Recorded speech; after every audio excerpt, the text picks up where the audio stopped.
love fill your year, with blessings and laughter so sincere.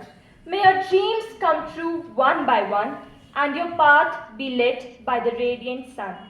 A very good morning, Reverend Sister Shiva, Reverend Sister Manjusha, dear sisters, teachers, and my dear Ramneeites.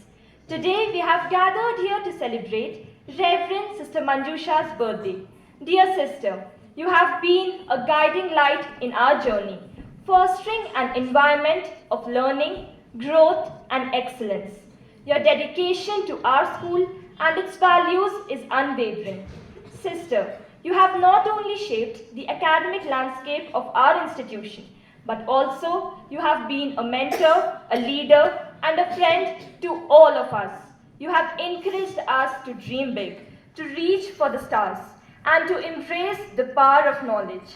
Your vision for our school has led us to achievements and success beyond our imagination.